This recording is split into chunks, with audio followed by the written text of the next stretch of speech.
Alhamdulillah. Wassalatu wassalamu ala Rasulillah Muhammad ibn Abdillah wa ala alihi wa sahbihi wa man walah.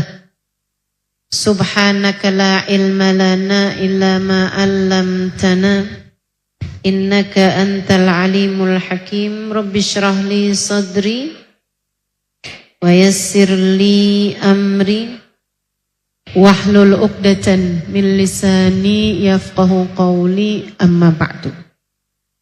Alhamdulillah, sama-sama kita hormati, kita muliakan segenap keluarga besar dari Masjid Nur Setiasih Bekasi, Bapak Haji Heru Baruna SEMMM, dan Ketua Majelis pada hari ini Bu Hajah Iis Puspitasari,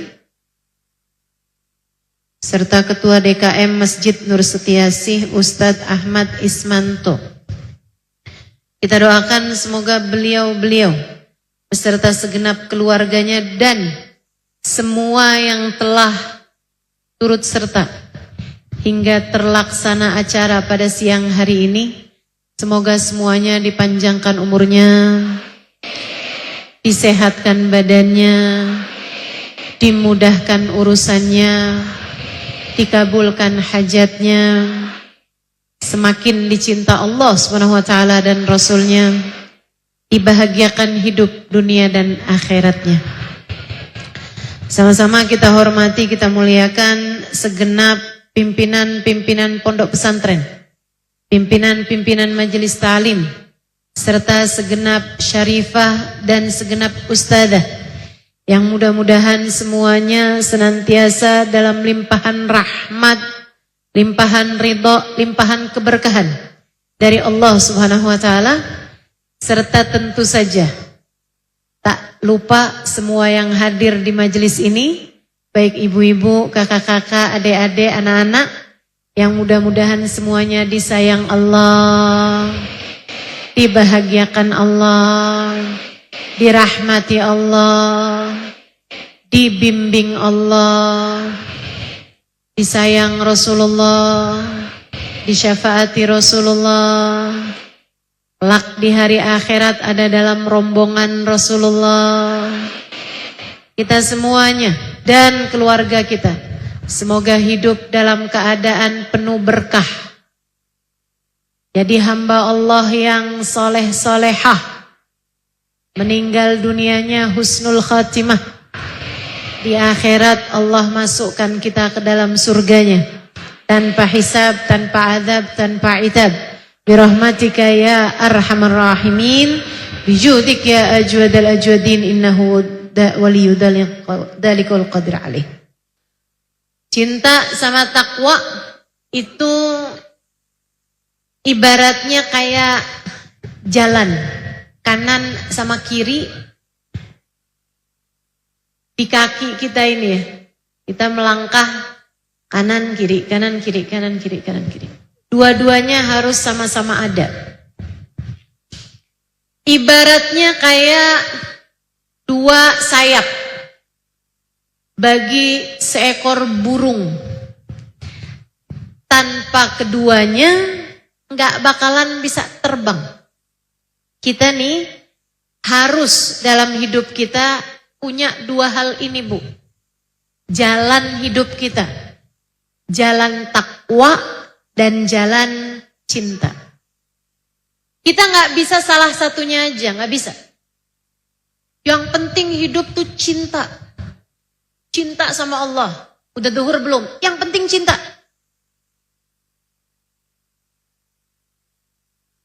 Bulan Ramadan siang-siang ngerujak. Ini bulan Ramadan loh. Yang penting tuh cinta. Gak bisa begitu. Gak bisa gitu. Innal muhib liman yuhibbu muti'u. Orang kalau cintanya bener sama yang dicinta, dia bakal taat. Cinta itu harus diiringi dengan takwa. takwa dengan ketaatan. Nggak bisa juga takwa doang. Sholat iya, ibadah iya, sedekah iya. Tapi kerjaannya protes mulu sama Allah. Ya Allah, kenapa saya dikasih sakit padahal saya ini sholat loh ya Allah. Kenapa saya dulu waktu saya maksiat, saya rezekinya gampang. Sekarang giliran saya ibadah, saya sholat, rezeki saya malah susah. Ya Allah, apa saya nggak usah sholat aja? Hatinya nggak punya cinta. Cinta kepada yang semestinya dicinta. Atau hatinya nggak punya cinta kepada kekasih Allah Subhanahu wa taala, Sayyiduna Muhammad. Dua-duanya harus kita miliki, teman-teman saudaraku sekalian. Takwa sama cinta. Jenazahnya ngebalik, gak mau ngadep arah kiblat. Dibalikin lagi ke arah kiblat, ngebalik lagi, berpaling dari arah kiblat. Balikin lagi, kebalik lagi.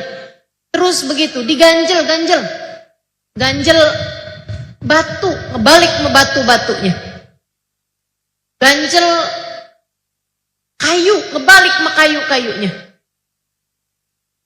Ditanyakanlah kepada ulama, ini gimana nih Syekh kalau kayak gini? Ma arada rabbukum illa bihada fakhallu. Ya udah, Allah maunya kayak begitu, biarin aja. Jadi nggak ngadep kiblat Syekh. Ya habis mau gimana? Biarin aja udah. Nggak ngadep kiblat Bu. Sholatnya 40 tahun di Masjid Nabawi. Syekh, ini artinya apa? Innahu laisa min ahlil kiblah. Berarti orang ini tidak termasuk ahli kiblat. Artinya dianggap tidak muslim di hadapan Allah. 40 tahun Bu sholat di Masjid Nabawi. Syekh, kenapa kalau kayak gini? Syekh tersebut menjawab, nah kalau urusan sebabnya saya nggak tahu. Silahkan tanya kepada keluarganya. Ditanyakanlah kepada istrinya. Dia bilang, suami kamu nih kayak gimana? Kok bisa-bisanya tiap kali dihadapkan ke arah kiblat ngebalik, gak mau ngadep ke arah kiblat. Dia jawab, suami saya ini orang takwa. Dia jalankan perintah Allah, dia tinggalkan dosa. Dia tanggung jawab sama saya. Dia gak pernah ninggal sholatnya. Bahkan sholatnya di Masjid Nabawi. 40 tahun hidupnya. Dari sejak baliknya sampai meninggal lebih dari 40 tahun. Tapi memang suami saya tiap hari ngiter-ngiter Masjid Nabawi. Tidak pernah sekalipun berziarah ke makam Nabi. Jadi punya takwa tapi nggak punya cinta. Dia bilangnya Nabi Muhammad udah mati, ngapain kita datengin ziarahin? Dia nggak punya rasa cinta kepada Nabi besar Muhammad. Kita mesti punya dua-duanya. Takwa iya juga, cinta iya juga. Ketika datang seorang sahabat, bukan datang, ketemu sama Nabi Muhammad sallallahu alaihi wasallam. Jalan takwa, jalan cinta, dua-duanya mesti kita punya. Ini dalilnya. Ada seorang sahabat Bu namanya Thauban.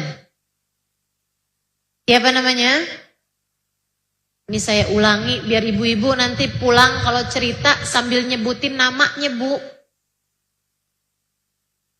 Seringnya ibu-ibu kalau cerita sama anaknya, nak tadi ustazah cerita, nak ada sahabat Nabi. Namanya siapa bu? Ada dah pokoknya.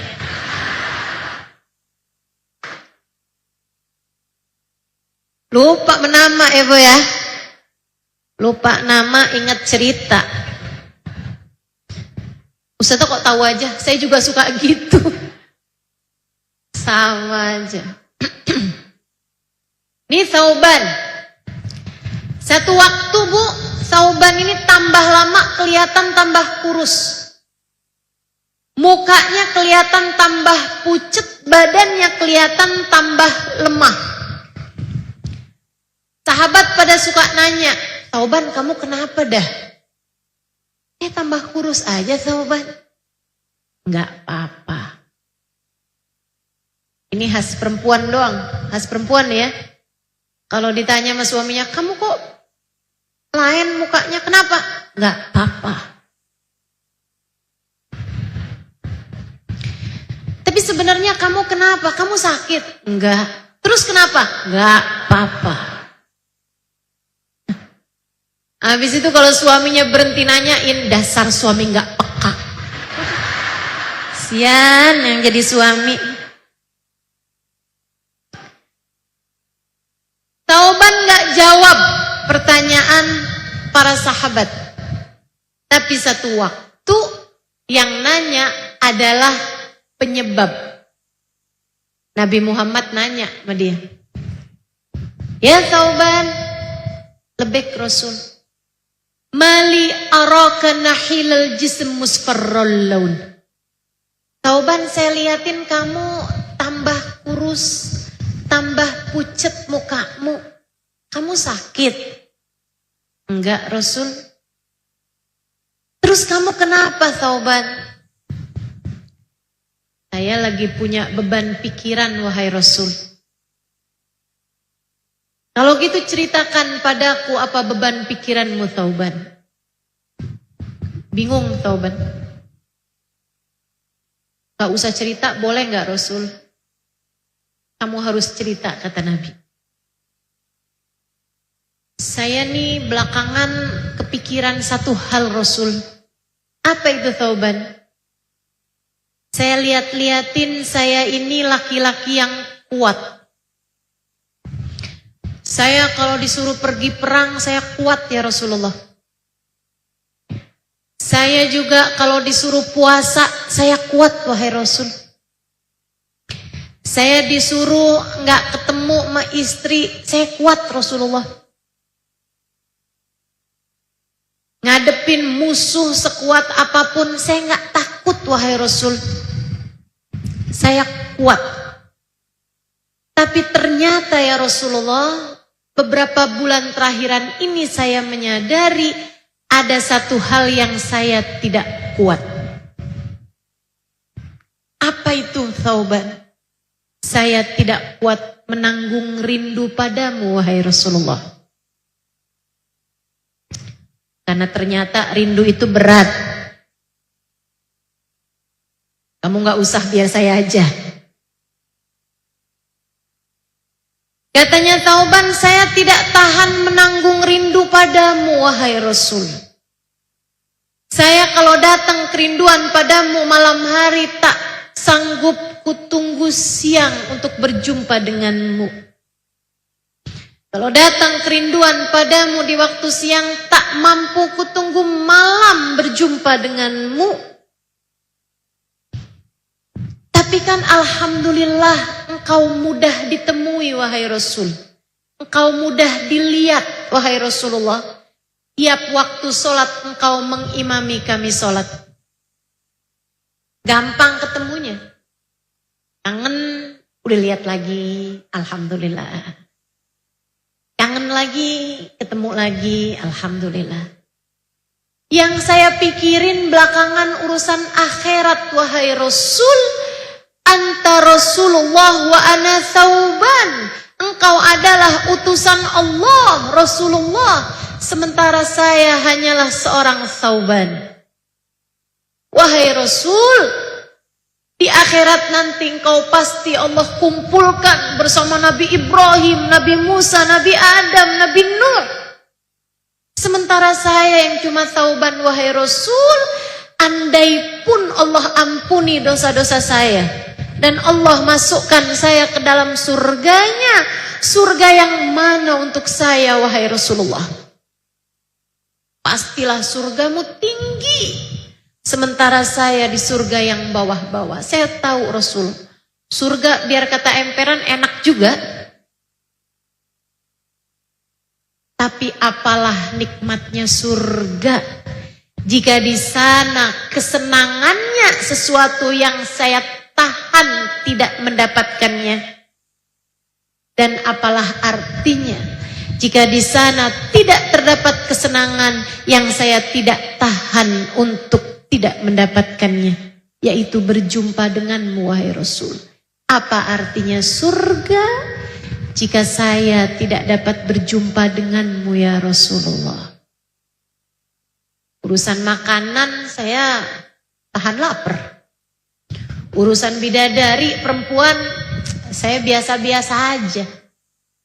Urusan gedung-gedung tinggi, istana-istana mewah, saya biasa-biasa aja sama bangunan. Saya ini kan gak tahannya kalau gak berjumpa denganmu, wahai Rasul. Apalah artinya surga jika di sana aku tak dapat berjumpa denganmu, ya Rasulullah. Bu, Nabi Muhammad diem, bingung jawabnya. Nabi diem, siap. Tapi Nabi gak pernah menjanjikan sesuatu yang di luar kemampuan beliau, di luar kendali beliau, yaitu surga dan neraka. Nabi gak bisa janjikan surga, janjikan kebersamaan, sebab urusan surga neraka tidak berada dalam genggaman beliau.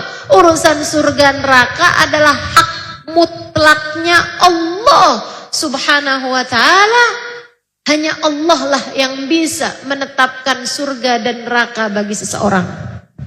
Jadi ibu-ibu jangan suka netepin surga atau neraka buat orang. Ibu ya, tuh orang tiap malam yang nganterin ganti-ganti. Neraka pasti tuh. Kali-kali dia naik Gojek, Bu.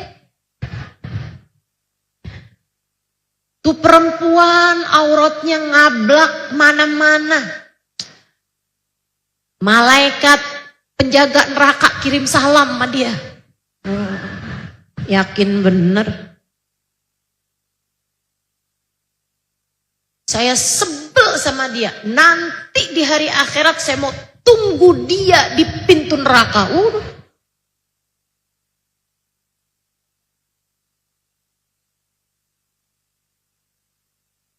Lah kalau ke pintu neraka berarti kamunya juga iya.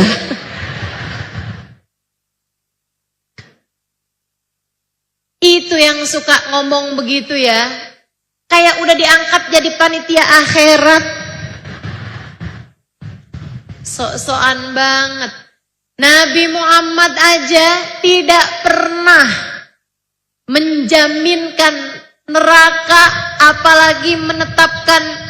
Tidak pernah menjaminkan surga, apalagi menetapkan neraka bagi seseorang. Padahal beliau adalah kekasih Allah. Padahal beliau adalah seseorang yang namanya bersanding dengan nama Allah di pintu-pintu surga dan tiang-tiang arsy. Nah, kamu siapa? Ayo beradab. Nabi diem nih. Nabi gak bisa janjiin surga kamu barengan sama saya. Gak gitu Nabi. Beradab sama Allah. Ucapan Tsauban yang hatinya dipenuhi cinta kepada Nabi Muhammad ini menggerakkan arsy Allah subhanahu wa ta'ala. Hingga akhirnya turunlah malaikat Jibril membawa kabar gembira bagi Tsauban. Yang karena memikirkan entar di akhirat saya bisa barengan gak sama Nabi Muhammad. Mau makan gak enak makan. Mau tidur gak enak tidur. Sampai akhirnya jadi kurus kering. Kemakan sama beban pikirannya. Allah Subhanahu wa taala turunkan malaikat Jibril membawa wahyu buat Thauban dan buat para pecinta-pecinta sepanjang zaman. Semoga kamu, saya menjadi salah satu di antaranya. Amin. Ya Rabbal Alamin. Jalan cinta yang ditempuh sama Thauban. Apa bunyi ayatnya? Nih, liatin. Walaupun ayatnya bercerita tentang cinta, walaupun Thauban curhatnya tentang cinta, ayatnya bunyinya begini. A'udzubillahi minasyaitonirrajim. Man yuti'illaha war-rasul faulaika ma'al ladina an'amallahu alaihim minan nabiyyina was-siddiqina wasyuhada'i was-salihin hasuna ulaika rafiqa dzalikal fadlu minallah. Kata Allah, siapa yang taat, siapa yang takwa kepada Allah, siapa yang mentaati perintah Allah, menjauhi larangan Allah, dia taat kepada Allah war Rasul, dan dia taat kepada Rasulullah.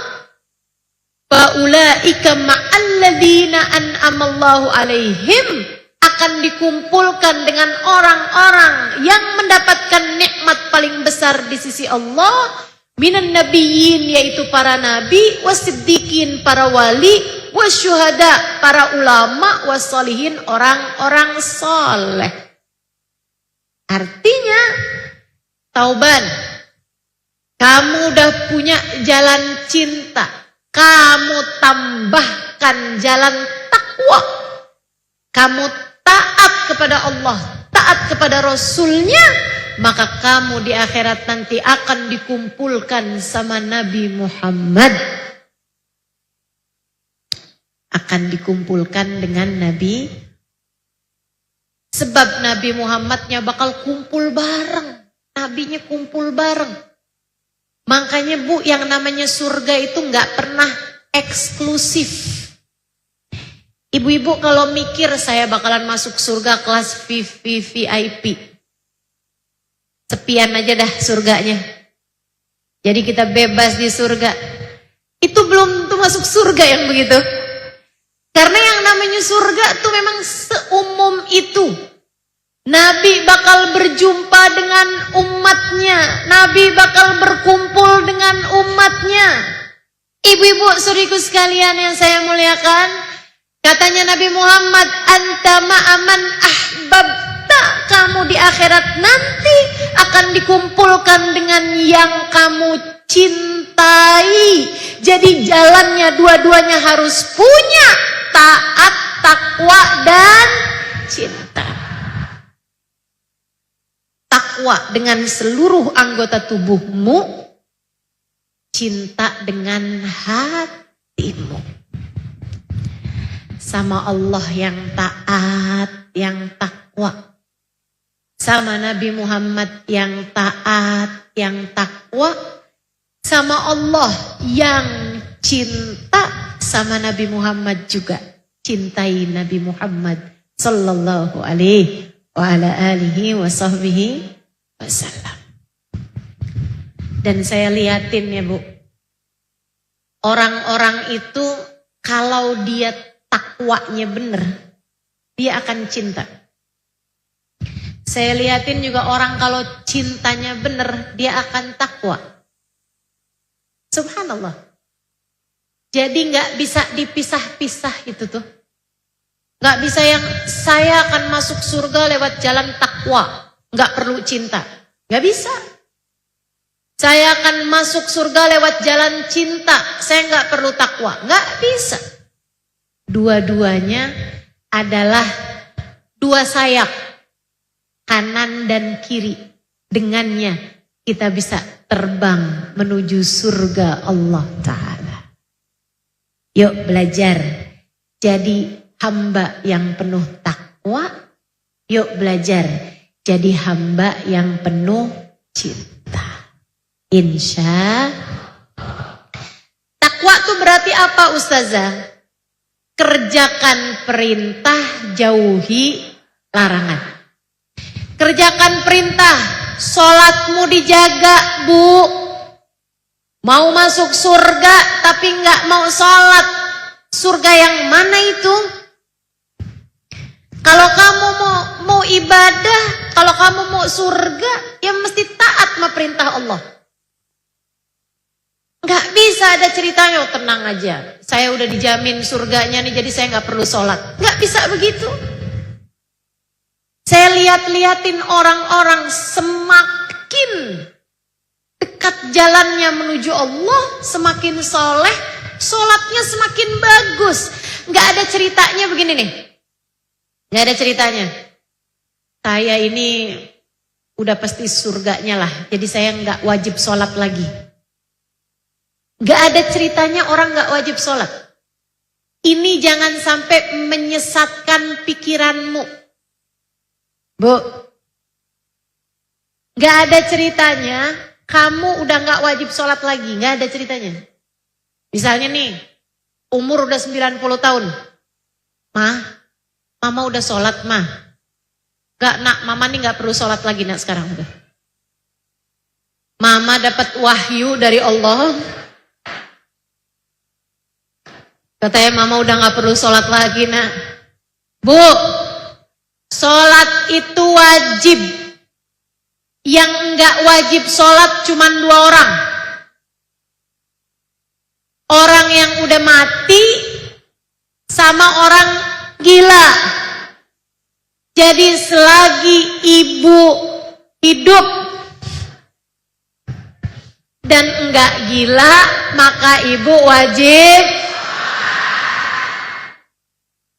Enggak ada ceritanya ibu ninggal sholat. Jangan. Enggak ada ceritanya. Udah Bu, kalau ibu umur udah sekian udah enggak wajib sholat. Enggak ada ceritanya. Enggak ada ceritanya. Dulu Sayyidina Syekh Abdul Qadir Al-Jailani, seorang wali min auliyaillah, wali besar ibu-ibu sekalian, lagi ibadah dalam gua. Ibadah dalam gua. Tiba habis selesai sholat Bu, tempatnya goyang. Tempatnya kayak gempa gitu, bergetar tempatnya. Habis itu dari arah depannya Bu, ada cahaya yang sangat terang benderang. Habis itu ada suara menggelegar. Ya Abdul Qadir. Wahai Abdul Qadir. Telah panjang dan telah tinggi ibadahmu, maka mulai sekarang kamu sudah tidak lagi wajib mengerjakan sholat. Dan mulai sekarang sudah tidak ada lagi yang haram bagimu Abdul Qadir. Qad ubiha lakal muharramat, telah diperkenankan untukmu, dihalalkan untukmu semua yang semula haram. Bu, Abdul Qadir ambil batu, Syekh Abdul Qadir ambil batu, ibu-ibu sekalian, dilempar sumber suara tersebut. Seraya mengatakan, ihsya ya la'in, kurang ajar kamu setan. Cahayanya redup, hilang. Dari arah sumber cahaya itu muncullah setan. Setannya nanya, Abdul Qadir, dari mana kamu tahu kalau saya setan? Katanya Abdul Qadir, Syekh Abdul Qadir Jailani, dari ucapanmu sendiri. Sholat udah gak wajib, yang haram udah jadi halal. Kenapa kamu tahu dari ucapan saya kalau saya setan? Ama Nabi Muhammad aja yang haram tetap haram.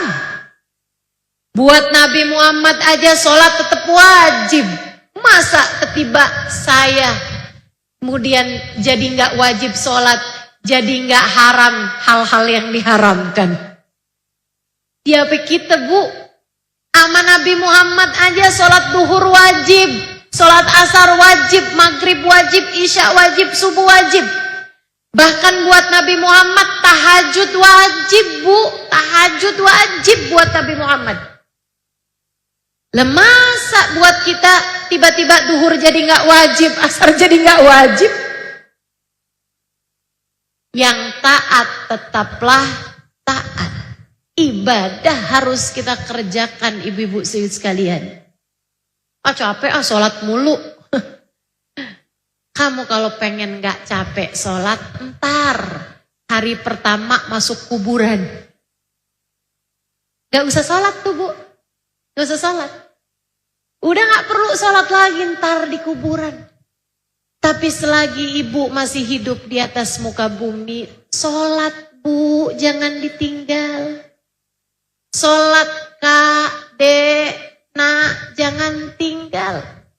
Ibadah-ibadahmu jangan ditinggal. Orang-orang soleh itu jangankan yang wajib, yang sunnah-sunnah saja mereka istiqomah. Ibu-ibu sekalian, guru-guru saya pernah nanya sama putrinya Habib Muhammad bin Abdullah Al-Haddar, Ubaba Maryam, salah satu guru saya dari Madinah. Beliau tinggal di Madinah. Almarhumah, sekarang udah wafat, Bu, sekitar 10 tahunan yang silam. Saya tanya, Hubabah, saya pernah dengar dari guru saya Sayyidil Habib Umar bin Hafid, ayahanda Hubabah, yang adalah gurunya Habib Umar, itu sepanjang hidupnya, dari mulai sejak kenal diri, sebelum balik, umur 10 tahunan, tidak pernah meninggalkan sholat berjamaah dan tidak pernah tertinggal takbiratul ihramnya imam. Saya bilang, bener nggak begitu, Hubabah? Karena saya Bu Halimah Al-Idrus, kepengen bisa istiqomah sholat berjamaah. Saya berusaha untuk bisa sholatnya selalu berjamaah. Tapi ada aja, Bu. Ada aja. Yang saya pulang dari luar kota, jam 11 malam, jam 12 malam suami saya udah tidur. Gak bisa saya minta temenin sholat isya misalnya. Akhirnya mau gak mau saya sholat sendirian. Ada aja gitu. Segitunya saya berusaha untuk sholat berjamaah. Jadi saya heran sama orang yang bisa istiqomah. Saya bilang sama Hubabah, bener gak kalau ayahandanya Hubabah lebih dari 50 tahun gak pernah ninggal sholat berjamaah. Dan selalu dapat dari takbiratul ihramnya imam. Gak pernah masbuk. Saya bilang, benar gak begitu, Hubabah? Kata Hubabah Maryam, kamu heran kenapa, Halimah? Itu ayahanda saya sudah meninggal dunia. Habib Zain, suami beliau, Habib Zain bin Ibrahim bin Smith. Doakan, Bu, semoga beliau terus dipanjangkan umurnya. Habib Zain bin Ibrahim bin Smith di Madinah, usia beliau sekarang sudah di atas 90 tahun. Tapi kita masih terus berharap keberkahan dari usia beliau, sehingga masih terus dapat mendoakan dan memberikan keberkahan, terutama buat kami para murid-muridnya. Katanya Hubabah Maryam, Habib Zain bin Smith, Halimah, sejak saya menikah sama beliau, sudah 50-an tahun, Bu, menikahnya, Bu. Sampai dengan sekarang nih, Halimah, tidak pernah ada satu sholat pun yang beliau kerjakan sendirian, selalu berjamaah. Dan sejak saya menikah sama beliau sampai dengan sekarang, tidak ada satu malam pun yang beliau tinggalkan tahajudnya. Itu hamba yang bertakwa. Tiba-tiba ada ibu-ibu nih di Bekasi. Umur udah kepala banyak dah pokoknya. Rambut udah mulain uban-ubanan. Kalau tahajud, Bu, sehari semalam tahajud, habis itu libur seminggu. Tahajud tahajudnya hanya di akhir-akhir bulan.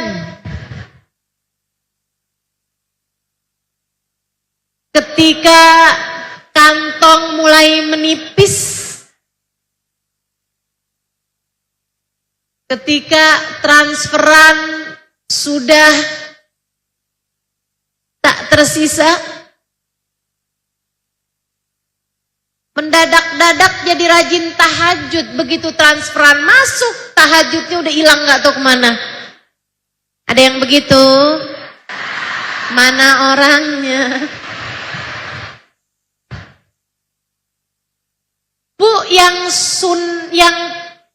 sunnah Senin Kemis itu puasa, bukan sholat malam. Lah kenapa ini sholat malamnya Senin Kemis doang? Ayo belajar, bismillah, bismillah. Ibu-ibu sekalian saya muliakan, Ustazah itu kan barang sunnah, kenapa jadi kayak wajib Ustazah? Bu, dia memang barang sunnah Bu, tapi kalau enggak dimulai-mulai kapan bakal dikerjainnya? Ibu-ibu sekalian yang saya muliakan, ibu enggak tahannya kenapa? Ngantuk Ustazah, ngantuk mulu dari bayi.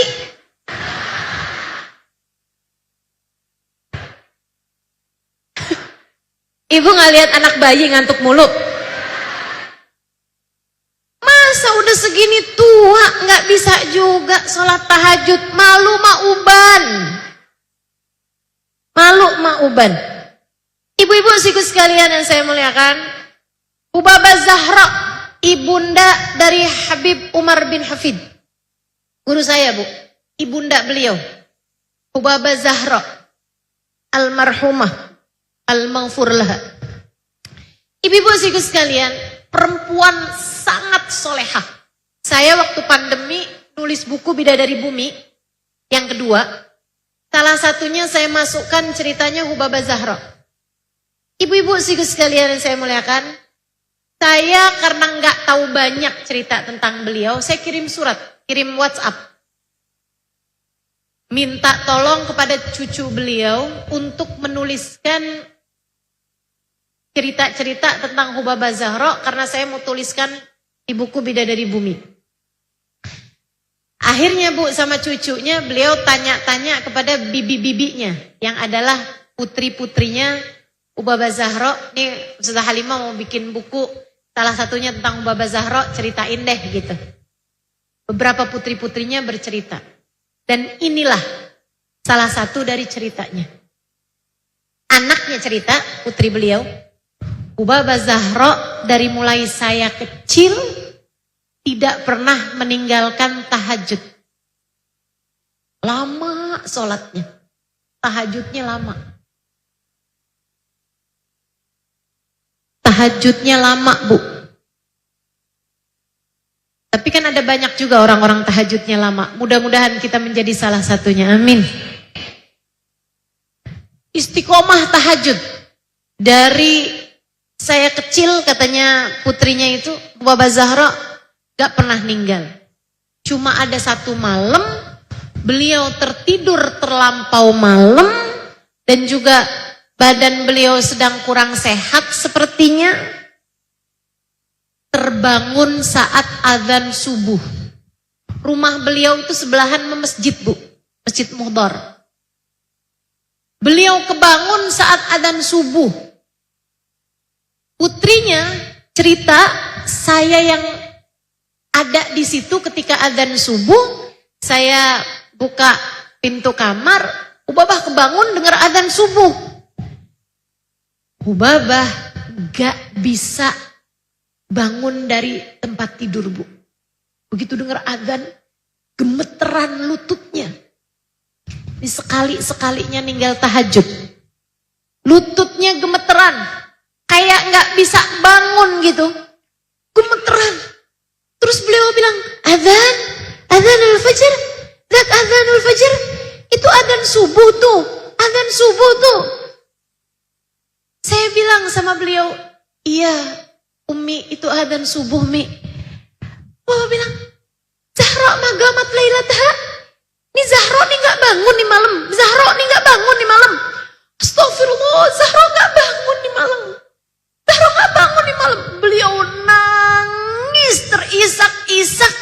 gak bangun tahajud. Beliau bilang, ya Allah, gak bangun saya di malam, gak bangun saya di malam. Ya Allah, samihni ya Rab, samihni ya Rab, ampunin saya Allah, ampunin saya Allah. Saya tinggalin tahajud di malam, ya Allah, ampunin saya Allah, ampunin saya Allah.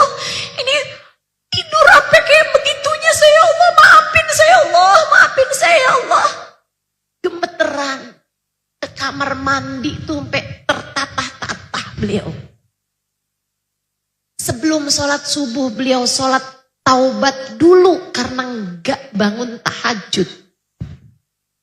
Katanya putrinya Hubabah Zahra hari itu nangisin malamnya yang tertinggal tahajud lebih daripada Hubabah Zahra nangis ketika suaminya diculik sama komunis. Ibu-ibu saudaraku sekalian,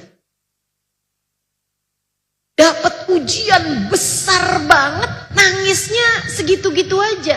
Tapi begitu dapat ujian enggak bangun tahajud, beliau nangis sepanjang hari sampai dengan malamnya. Tiap ingat tadi malam saya enggak bangun tahajud, nangis lagi beliau. Ampuni saya Allah, ampuni saya Allah. Saya enggak benar jadi hambamu ya Allah, ampuni saya ya Allah. Maaf ya Allah, maaf ya Allah, maaf. Enggak lagi-lagi ya Allah, maaf ya Allah, maaf ya Allah. Hamba yang bertakwa. Kamu gimana?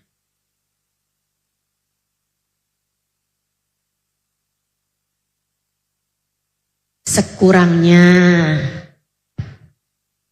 biar kata cuman berapa rakaat, mudah-mudahan mulai rajin bangun malam. Amin. Amin. Amin. Ya Rabbal Alamin. Ibu-ibu saudaraku sekalian yang saya muliakan, takwa. Jalanin perintah Allah. Ustazah, perintah Allah kan bukan cuma sholat. Iya, semuanya. Semuanya. Sedekah. Bu, Allah kasih kamu harta. Dari Allah semua itu. Masa kamu mau menikmatinya sendirian aja? Ayo, siapa yang kepengen hartamu membawamu kepada kesenangan di akhirat juga, selain daripada kesenangan di dunia, jangan sampai enggak sedekah. Sedekahin. Bentar lagi nih mau datang hari kurban, hari raya kurban. Ibu, yang bisa kurban sapi, kurbanin. Gak bisa kurban sapi, kurban kambing, kurbanin. Gak bisa kurban kambing,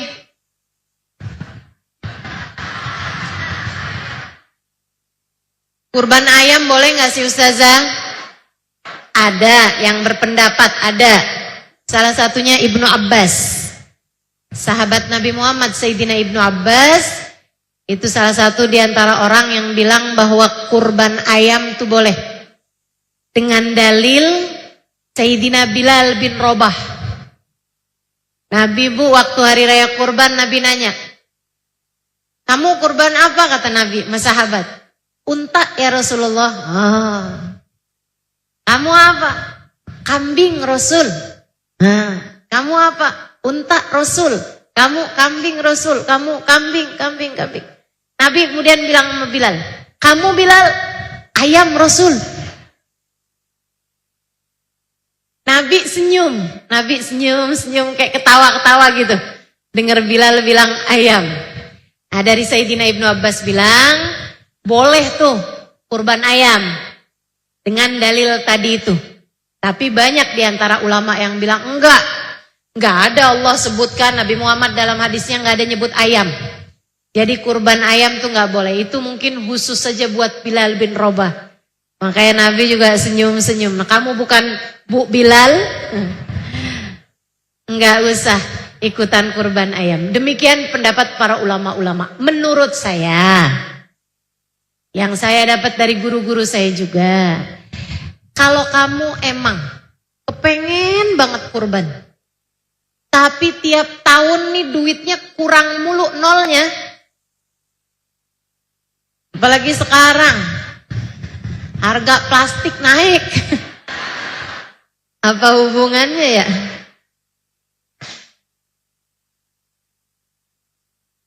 Misalnya gitu, Ustazah pengen kurban tapi nggak bisa kurban Ustazah.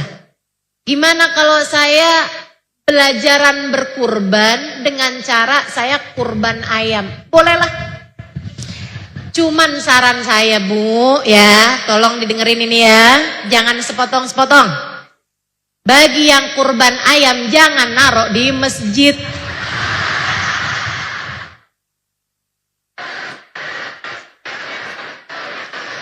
Apalagi bahasanya kata Ustazah Halimah boleh. Waduh. Bahaya ini ya. Potong aja di rumah.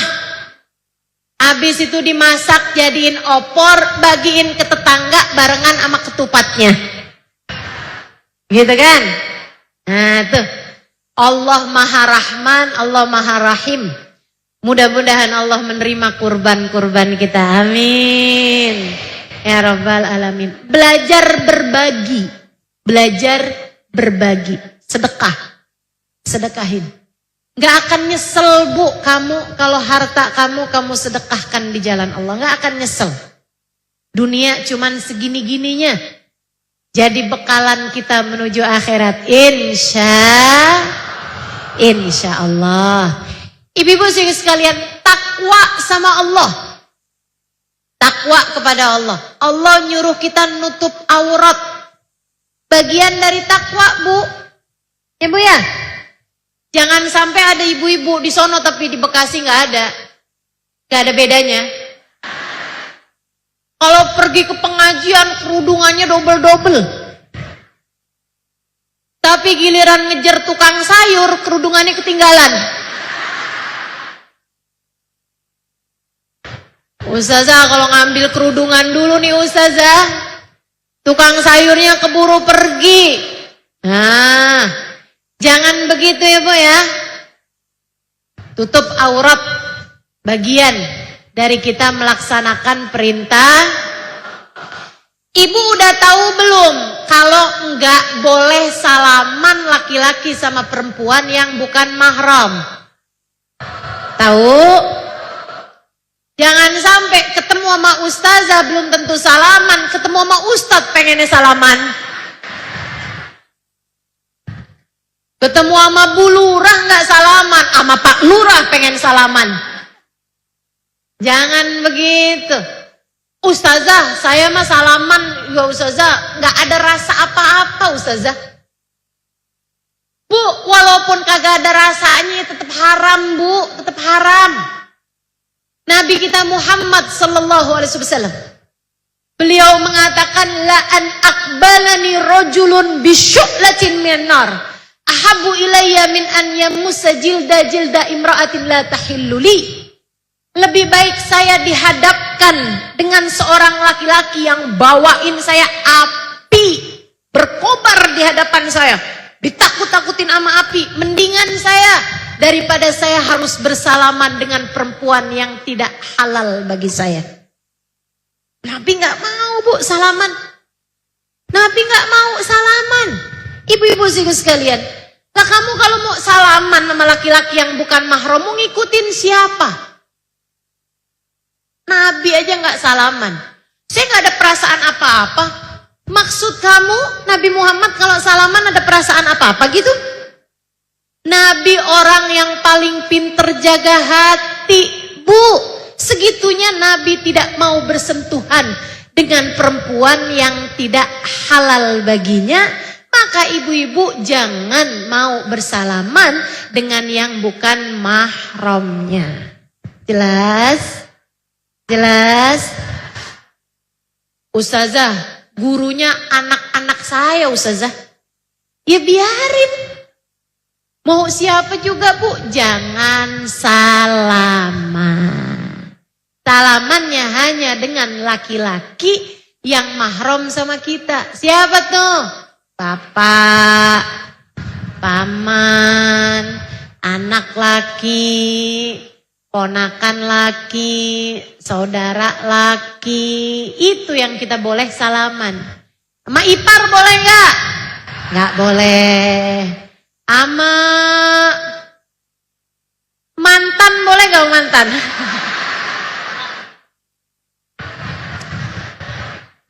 Boleh mantan mantu. Nah, mantan mantu boleh Bu. Ya Bu ya. Demikian pula dengan mantan mertua, boleh tuh. Tapi kalau mantan suami, nggak boleh. Ibu-ibu sekalian saya muliakan, aturan-aturan Allah kita junjung tinggi. Kita junjung tinggi aturan Allah SWT. Hal yang diharamkan lagi nih. Nih, ibu-ibu saya tahu juga hukumnya haram sih. Tapi ibu-ibu banyak yang ngerjain. Apa tuh Ustazah? Utang riba. Utang riba yang berbunga. Ya Bu ya. Apalagi yang banyak menyesatkan perempuan-perempuan zaman sekarang. Cuman tinggal kirimin KTP doang. Namanya pinjol. Bu, kamu pikir itu nggak haram? Haram. Seharam-haramnya. Itu haram ibu-ibu sekalian. Habisnya gimana Ustazah? Kalau enggak kan saya nggak kebeli beras. Bohong. Bohong. Bu, sesedikit apapun uangmu cukup buat makan. Cukup buat makan. Sebanyak apapun uangmu nggak akan cukup untuk membiayai gaya hidupmu. Ibu, kalau untuk urusan makanmu Bu, nggak usah pakai hutang riba. Allah bakalan kasih rezekinya. Percaya saya. Ya kecuali kalau kamu mau makannya di restoran bintang 5. Kalau untuk sekedar makan pengganjal lapar, Allah bakalan sampaikan rezekinya kepadamu. Tapi kalau urusannya untuk bergaya-gaya, bermewah-mewah, apalagi urusannya saya mau mantu nih. Saya mau ngawinin anak saya. Mau ngasih makan orang, cateringnya yang bagus, yang mahal. Gak ada duitnya, akhirnya pinjol. Ibu-ibu saudaraku sekalian, hukumnya apa Ustazah? Haram. Hukumnya adalah haram. Pakai riba.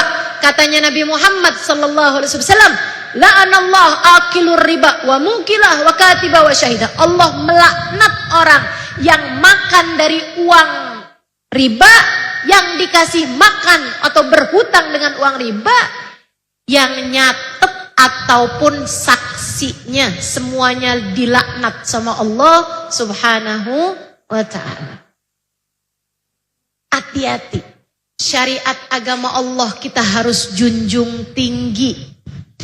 Jangan sampai gara-gara nggak tahan sama godaan-godaan dunia, akhirnya kita meninggalkan aturan-aturan Allah Ta'ala.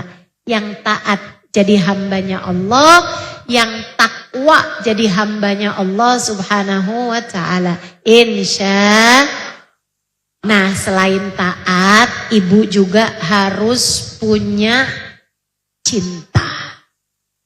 Cintanya kepada siapa Ustazah? Kepada Allah nomor 1. Yang cinta sama Allah. Saya cinta Ustazah sama Allah. Dikasih sakit tetap cinta. Dikasih sulit tetap cinta. Dikasih kemiskinan tetap cinta. Saya ceritain Bu. Ada dulu seorang sahabat Nabi. Kalau habis selesai salam sholat, dia langsung keluar sholat subuh. Habis selesai sholat subuh dan sholat-sholat yang lain-lain Bu. Dia langsung bangun berdiri, gak pakai lama keluar dari masjid. Diperhatiin sama para sahabat-sahabat Nabi. Satu waktu Nabi Muhammad sendiri ngeliatin dia. Kenapa ini ya? Dipanggil sama Nabi. di waktu sholat yang lain, Nabi sebelum sholat udah bilang duluan, nanti kamu habis selesai sholat, saya mau ngomong ya, lebek Rasul. Habis selesai sholat dipanggil sama Nabi. Kamu kayaknya tiap waktu sholat saya liatin bersegera keluar rumah. Bersegera keluar masjid. Kemana? Kata Nabi gitu. Pulang ke rumah Rasul. Emang kenapa gak sampai nungguin zikir, nungguin doa? Ini Rasul. Kenapa? Bajunya nih. Kenapa emang bajunya? Kayak baju kayak gamis gitu ya Bu ya. Mau dipakai istri saya buat sholat Rasul. Dari miskinnya Bu, baju buat sholatnya itu suami istri ganti-gantian. Tentu aja yang perempuan selain dari pakai gamis itu, dia juga pakai kerudungan ya Bu ya. Pakai kaos kaki lah semacam itu. Alat maksudnya penutup kaki juga gitu kan. Nutup auratnya. Tapi maksudnya baju yang sama dipakai sama suami, dipakai juga sama istrinya buat sholat. Di luar waktu itu mereka pakai baju mereka yang mereka rasa nggak cukup layak buat sholat. Kayak udah warnanya nggak jelas, gitu Bu. Dan itu aja yang dia punya, suami istri segitu miskinnya. Ibu-ibu sekalian, makanya kalau zaman sekarang si orang bilang saya miskin, saya nggak punya begini begitu, Bu masih pakai HP.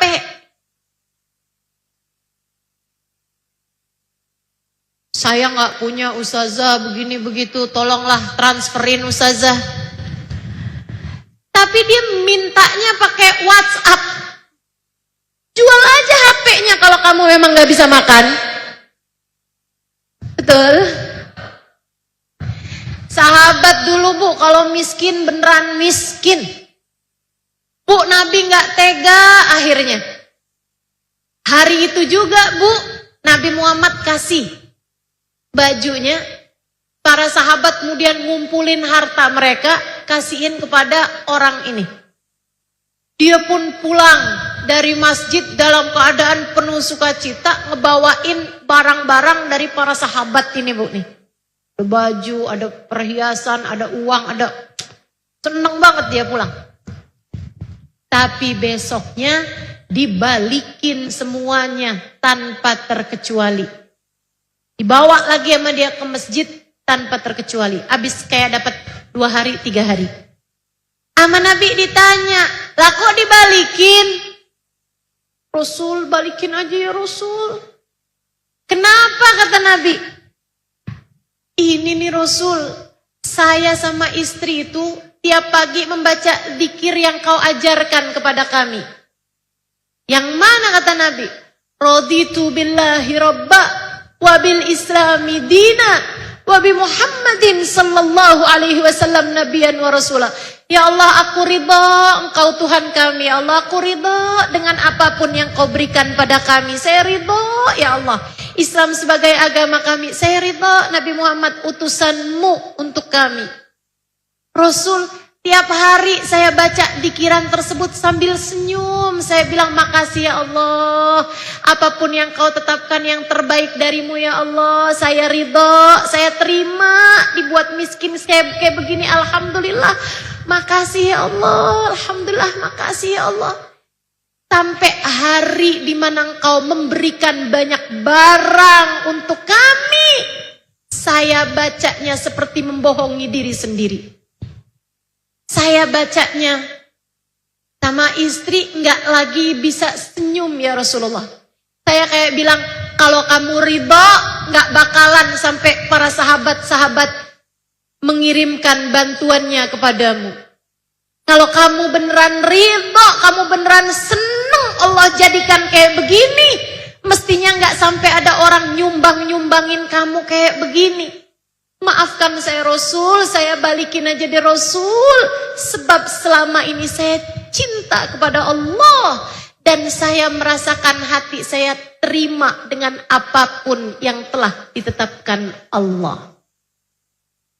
Subhanallah. Itu para sahabat. Cintanya kepada Allah sampai membuat dia ngerasa apapun aja yang Allah kasih, alhamdulillah. Dikasih miskin, alhamdulillah. Dikasih kaya, alhamdulillah. Dikasih sehat, alhamdulillah. Dikasih sakit, alhamdulillah. Punya suami, alhamdulillah. Jadi janda, alhamdulillah. Menjomblo, alhamdulillah. Apapun Allah tetapkan yang terbaik, Bu. Habis nikah punya anak, alhamdulillah. Nikah lama gak punya anak, alhamdulillah. Apapun yang Allah tetapkan yang terbaik, kita gak cukup ngerti, tapi Allah tahu segalanya. Cinta kepada Allah, qanaah, nerima sama apapun yang telah Allah Subhanahu wa taala tetapkan. Bu, lain ceritanya dia ini, Bu, lain lagi ceritanya orang yang sama Allah dikasih kaya. Namanya Abdurrahman bin Auf. Ibu-ibu sekalian, satu waktu didengar hadis, katanya Nabi Muhammad, orang soleh, dua orang. Yang satu kaya, yang satu miskin. Yang miskin masuk surga duluan 500 tahun lebih awal daripada yang kaya. Sama-sama soleh nih, Bu. Ayo nih, yang hidupnya cita-citanya pengen kaya, dengerin cerita ini.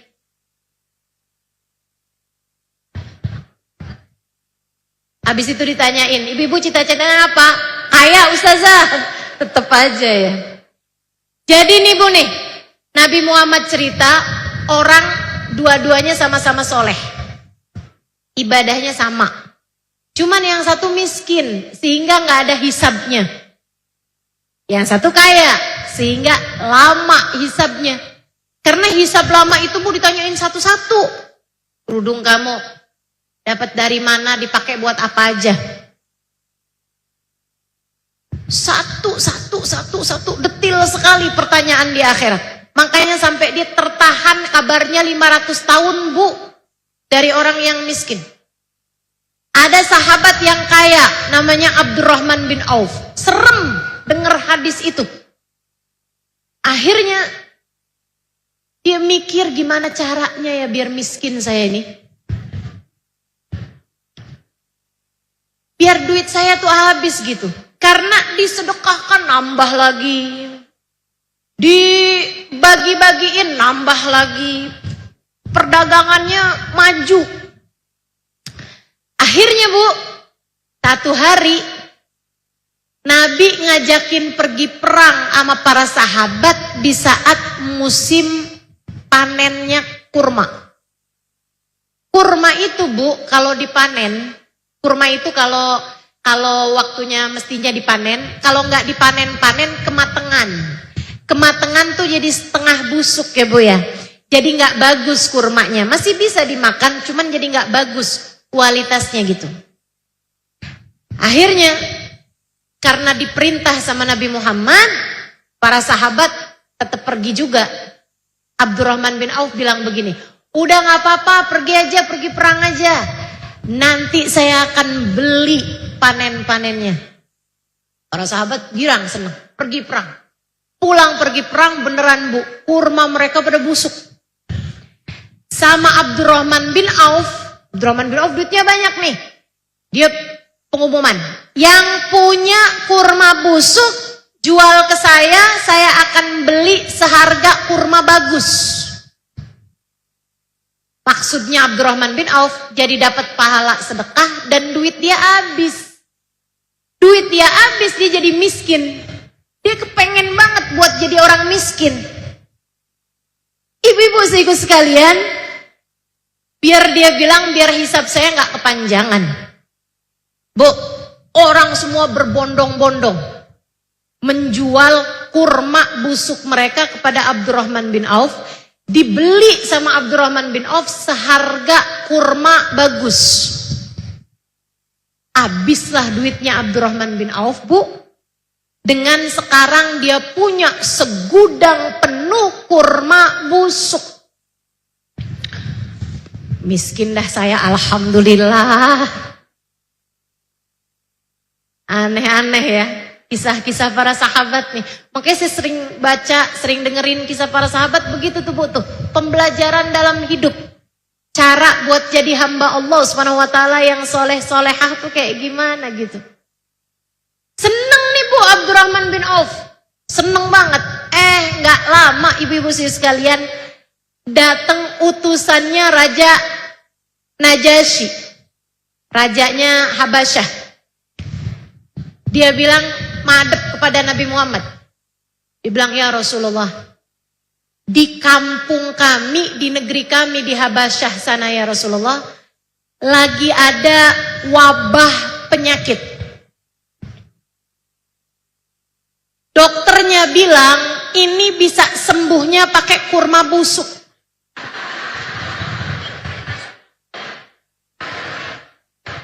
Kami nggak punya Rasul kurma busuk. Jadi kami tanya padamu wahai Rasulullah, adakah yang bisa memberi kurma busuk pada kami? Kami akan beli, nih udah dibawain duitnya 3 kali lipat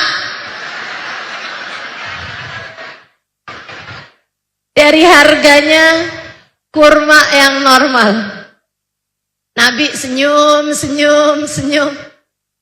Nabi kemudian panggil Abdurrahman bin Auf. Kata para sahabat, ya emang takdir kaya nggak bisa kabur dari kamu Abdurrahman. Ya Allah Bu, kaya lagi aja. Subhanallah. Itu ibu-ibu serius sekalian, ridho. Dijadikan apapun ridho. Makanya di saat ibu-ibu lagi apa aja kondisinya, yang cinta sama Allah dengan cara ridholah sama keputusan Allah. Udah Bu, Allah tahu yang terbaik di saat kita kadang-kadang nggak cukup tahu.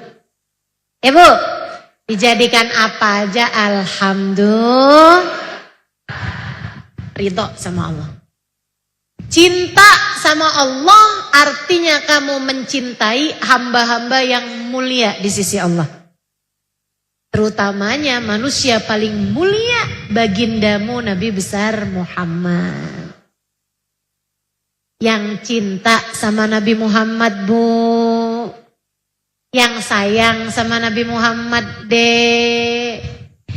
Belajar buat rindu sama Nabi Muhammad Kak. Itu menurut saya salah satu anugerah terbesar dalam kehidupan saya, di mana Allah menjadikan saya sebagai umatnya Nabi Muhammad sallallahu alaihi wasallam. Bu, kalau ada orang bilang begini sama ibu, kamu tahu nggak, saya tuh sayang banget sama kamu.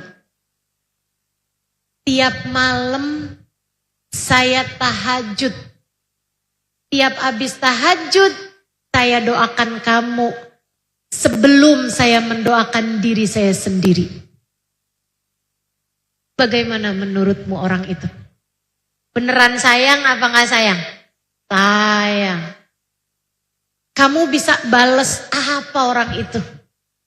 Ibu-ibu serius sekalian, itu yang sudah dilakukan Nabi Muhammad sallallahu alaihi wasallam di masa hidupnya. Ibu harus tahu, Nabi Muhammad dulu Bu waktu hidup, beliau tahu beliau dicinta sama Allah, tapi segitunya tiap malam sholat malamnya sampai bengkak telapak kakinya.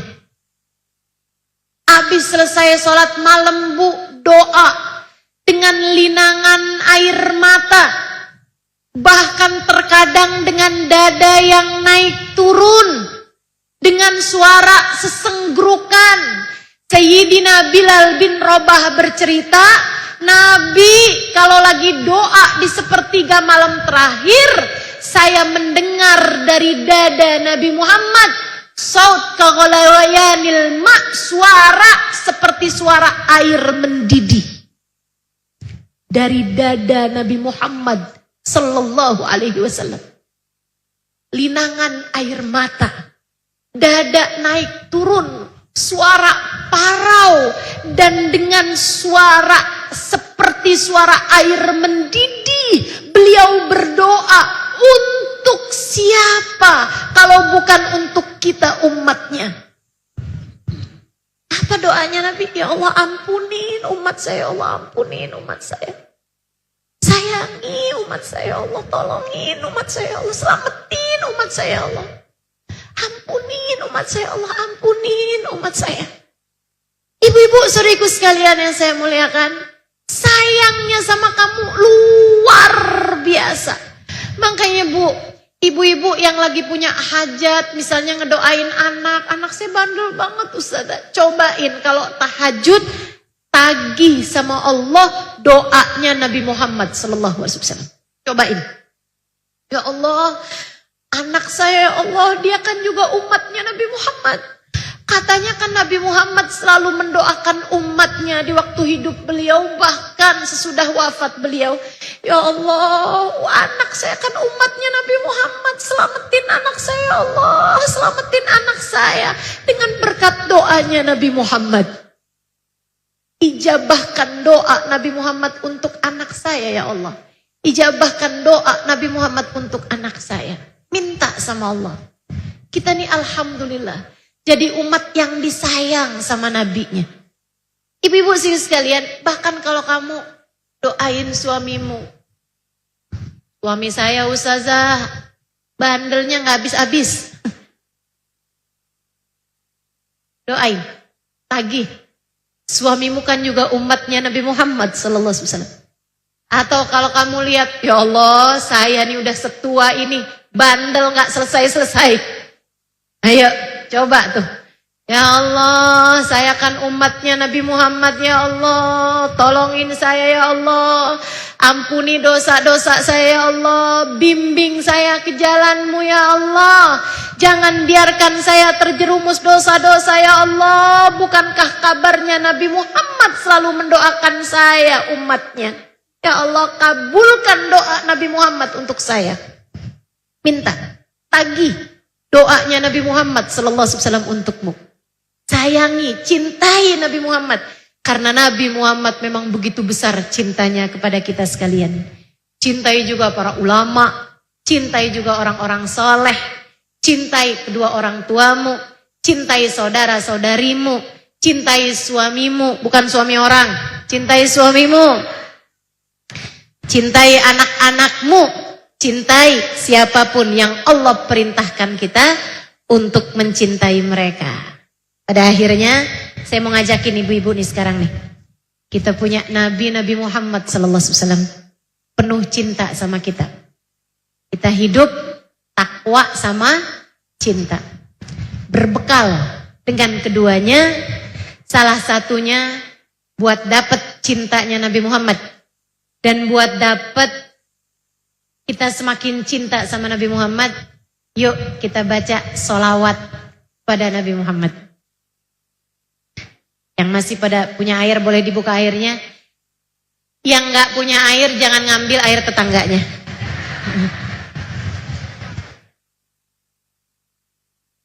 Yang lagi puasa jangan terus akhirnya lupa minum airnya ya. Ayo bismillah. Udah? Kita mau sholawatan. Kita mau baca sholawat Tibbil Qulub 8 kali. Kita meminta sama Allah, mudah-mudahan Allah sembuhkan yang sedang sakit di antara kita. Allah mudahkan yang sedang dalam kesulitan di antara kita. Allah bukakan pintu rahmatnya buat kita sekalian. Mudah-mudahan Allah SWT menjadikan kita wanita yang istiqomah. Wanita yang hidup di jalan takwa. Wanita yang hatinya penuh cinta. Kita meminta pada Allah SWT. Mudah-mudahan Allah berkenan melihat diri-diri kita dengan pandangan kasih sayangnya. Mengampuni dosa-dosa kita. menutupi aib-aib kita, menuntun jalan kehidupan kita. Semoga Allah Subhanahu wa taala berkenan membimbing kita untuk kita menjadi hambanya yang solehah. Semoga Allah berkenan untuk menyembuhkan penyakit-penyakit hati kita. Yang hatinya ada penyakit iri, dengki, semoga Allah sembuhkan. Yang hatinya penuh dengan kebencian, semoga Allah sembuhkan. Yang hatinya penuh dengan kesombongan, semoga Allah sembuhkan. Yang hatinya penuh dengan rasa cinta dan ambisi terhadap dunia, semoga Allah sembuhkan. Yang hatinya dipenuhi dengan cinta terhadap harta, semoga Allah sembuhkan. Yang hatinya mencintai yang tidak semestinya dicintai, semoga Allah sembuhkan. Yang hatinya dipenjara dengan kecemburuan, semoga Allah sembuhkan hatimu. Yang hatinya sedang tenggelam dalam dosa-dosa, semoga Allah sembuhkan. Semoga Allah angkat dan jadikan hatinya tak lagi tertarik dengan dosa-dosa. Yang hatinya sedang terjebak mencintai yang salah, semoga Allah selamatkan hatimu.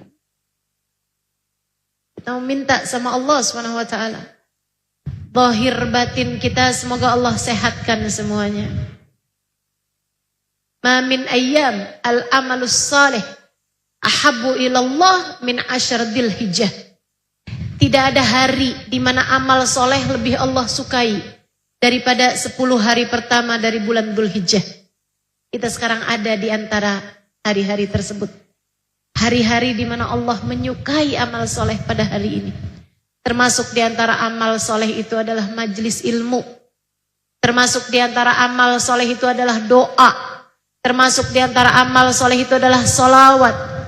Termasuk dari amal soleh itu adalah perkumpulan-perkumpulan dalam zikir, dalam ilmu seperti ini. Maka kita minta pada Allah Subhanahu wa taala dengan keberkahan 10 hari dari bulan Dzulhijjah ini, mudah-mudahan Allah berkenan memandang kita semua, menyembuhkan kita semua, menyayangi kita semua, mengampuni dosa-dosa kita semua, menutupi aib-aib kita semua, berkenan memandang kita dengan pandangan kasih sayangnya, membimbing langkah kehidupan kita biar istiqomah di jalannya.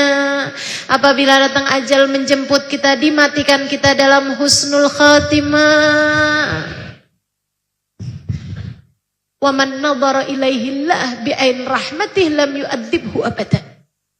Nabi Muhammad mengatakan, siapa yang dipandang Allah dengan pandangan kasih sayangnya, Allah tak akan pernah tega menyiksa dia selama-lamanya. Kita meminta sama Allah, semoga Allah berkenan memandang kita dengan pandangan kasih sayangnya. La hadhihi niyah wa bikulli niyatin salihah. Wa ila hadratin Nabi al-Fatihah. A'udzu billahi minasyaitonir rajim. Bismillahirrahmanirrahim. Alhamdulillahi rabbil alamin. Arrahmanir rahim. Maliki yaumiddin. Iyyaka na'budu wa iyyaka nasta'in. Ihdinas siratal mustaqim. Siratal ladzina an'amta 'alaihim.